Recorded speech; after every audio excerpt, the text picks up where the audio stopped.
how many times have we heard, I like LeBron James cards, or I like Joe Montana cards, or I like Pat Mahomes cards, but make sure that you do your research before you buy.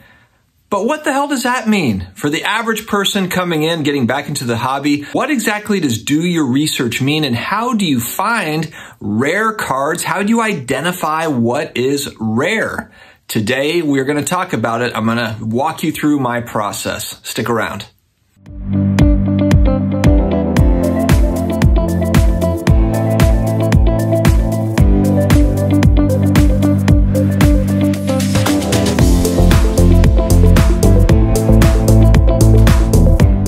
Hello to all my sports card collectors, investors, all of my collectibles friends. How are we doing? It's starting to warm up. It's starting to feel a little bit like spring. I'm a little worried I'm going to find like snakes hatching out in the backyard or something, because we're starting to get to April, and that's when stuff, the reptiles start coming out. We got the lizards and the snakes, so just try to keep them at bay for a little bit longer.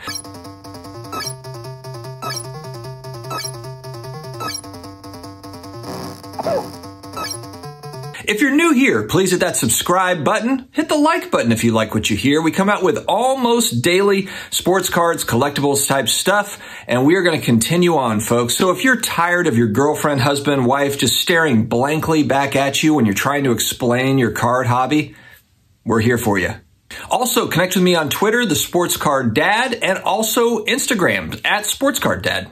All right, guys, I've had a lot of questions as to how do you know where to find these particular types of inserts, or how do you know how rare something is? We don't know the print runs and this and that. A lot of questions on this topic. I think there's a lot of people that are getting back into the hobby like I did a few years back, and they're just trying to wrap their head around, why are these cards selling for this, but these cards are selling for this, and they just don't really have any sort of a guide to it. So this video will be a part of that. This is kind of a Sports Cards 101. There's a lot more to talk about on this subject, but this is a little bit of a starter guide into what I do, into my process when I'm trying to find rare inserts, parallels, cards.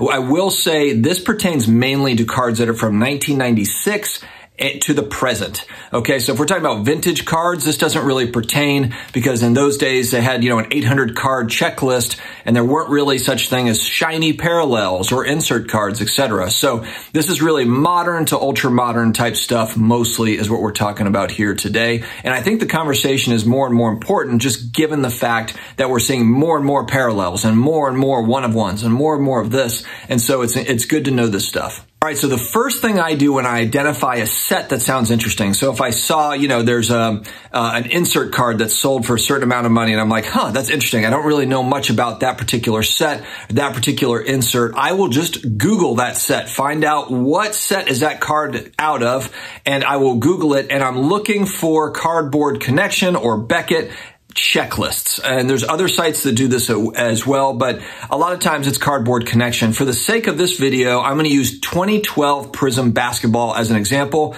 but you can use any real modern set for this, and even some of the vintage sets if you're just trying to figure out what's what. So I pull up the 2012 Prizm basketball set on Cardboard Connection, and you can see it'll give you pictures of what some of the cards look like. It'll give you a little bit of a rundown on the set. That's first year Prizm basketball, and then it gets into the checklists. And what you'll see is there are 300 base cards in the base set, which is a lot, frankly. It's a lot of cards. A lot of cards in the base set. And so, you hear a lot in the hobby about gold Prizms. And it's like, why is everyone chasing gold Prizms? Are they overrated? Why do people care so much about them?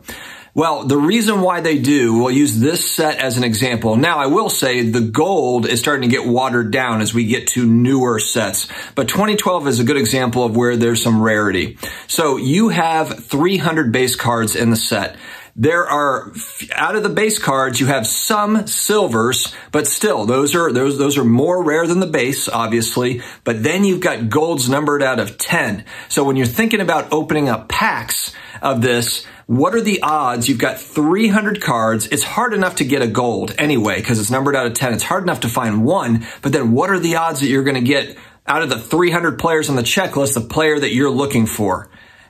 not going to be easy. Not going to be easy. And so you can see for this, there's even, I found one, Kemba Walker rookie card recently sold in a BGS 10 gold numbered out of 10. It sold for $2,077. Now, just think about that. So out of the 300 base cards in the set, you got one of the 10 that's a Kemba Walker rookie. So it's not the base rookie. It's not the Prism Silver rookie. It's the gold Prism numbered out of 10, and this one in particular is a BGS 10. That might be the best Kemba Walker rookie card that exists, or at least top 3, top 5 for sure. So that's the sort of thing that makes the game kind of fun. If you happen to be a Kemba Walker collector, then that card pops right up on your radar when you're looking on eBay. But then it also makes sense how a LeBron James card of this particular set can go for tens of thousands of dollars. 300 cards in that checklist, and it's just extremely hard to get it. Another thing is that I look at is how much do the boxes cost now? So if you look at what a box costs now, they're asking about $15,000, $20,000. And sometimes it's like, but that's what there asking. That's not what people are actually paying for. But if you look, there is a recent sale at $12,615 for one hobby box. And you might be wondering, well, you probably got a lot of cards in the box. Well, actually, you got 6 cards per pack, 20 packs in the box, so 120 cards for $12,615, $105 per card. Now, I assume that the play there for that person that bought that box is to hold that box and hope that it goes up to $20,000 or $25,000. They don't have an interest in breaking that box because, as we just talked about with that checklist, the thought that you're going to get a LeBron Gold out of that box you just paid $12,000 for are slim to none. And so that's the thing that's probably someone that's buying the sealed box to stash it away.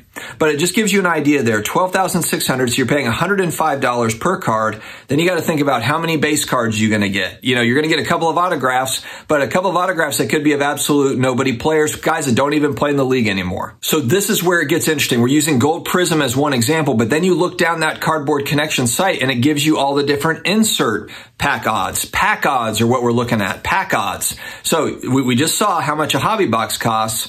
Over $10,000. And then what are your odds of getting this particular insert? And then what are your odds of getting a parallel of that insert? What are your odds of each level of insert? So you'll have some inserts that are 1 out of 10 packs. You'll have some that are 1 out of 50 packs, 1 out of 100 packs.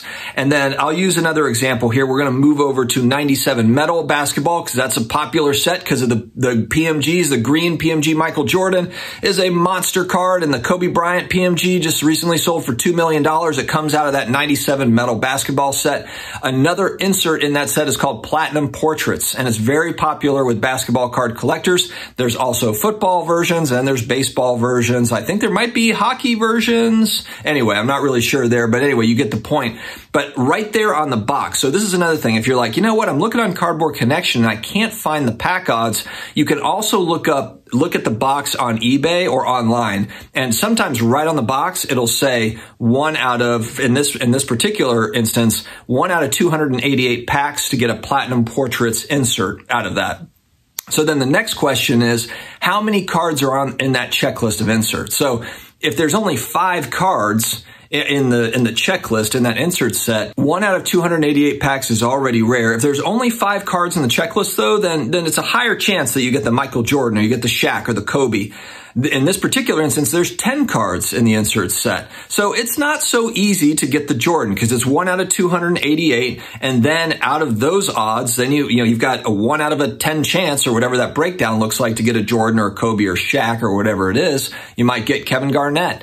And then the other thing to think about is there's going to be instances where you see this in another set where the checklist, it might be 30. So think about that. If it's 1 in 288 packs and there's 30 players in the checklist, odds of you getting the GOAT player, or the Hall of Fame players are going to be tough. So these are all things, this is all the math that we're doing when we're looking at how rare are these particular cards. Another thing you can do is look on eBay and see how often have these sold, or you can use a data tool, Market Movers, a Card Ladder, a Card Hedge, a card whatever data tool, and you can look and see how many times has this card sold over the last 3 months, a year, 5 years. And that gives you another idea of like, wow, this thing hasn't, like, there hasn't been a sale in 2022 yet, or there hasn't been a sale in a year. Okay, this is getting a little bit interesting. And then another great resource is blowout forums, where you can go back years and years. I've done this before where I'm looking up kind of an obscure set in a particular sport, and you just look up in blowout forums and you'll see, you can go back to posts where the actual boxes were coming out, and people are posting on blowout forums talking about, oh, you know, I can't believe I paid $200 for this hobby box, when now that hobby box sells for $10,000. But you can see the chat in blowout forums of the chase cards. They also have a lot of times guesses on print runs. You know, what's a case hit? What's not a case hit? And there's a lot of good information in blowout forums. And of course, it's people's opinions. So some of it might be true, some of it might not be, but it's another resource that you can use to get more information on any particular, you know, card or set that you might be chasing. So that can be valuable too. And then lastly, another thing you can do is bounce this off of other hobbyists, other people that have been in the hobby, or other people that are doing the same thing as you, trying to kind of find the rare stuff. Although I'm careful who I bounce stuff off of, because I also don't want that person chasing what I'm chasing. But this is what makes it fun, guys. So this is what makes, you know, the chase cards really, really fun. And it's different than just, you know, joining a break and just closing your eyes and hoping for the best. That is a type of entertainment that's nothing wrong with that. But if you're trying to be strategic buying singles, then it's really, really helpful to get up to speed on what are the rare inserts, what are the rare parallels, what are the case hits, the multi-case hits, what's the really rare stuff. And it feels really good when you find something that is not easily found for cheap. So it's something that people haven't really caught on to yet, but you find a set, you say, oh man, that's 1 out of 500 packs and it's $100 on eBay, I'll take it. That always feels really, really good.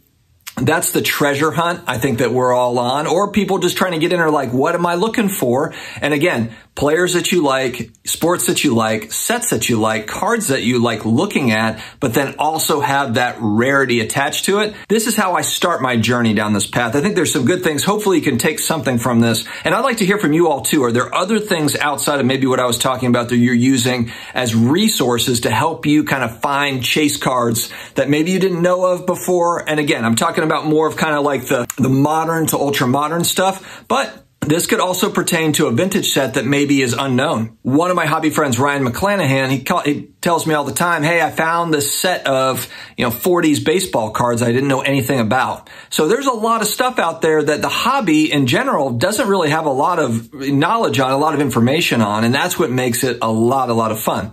All right, guys, thank you very much for joining me here today. Have an amazing rest of your day. Stay healthy, stay awesome, and I will talk to you again later.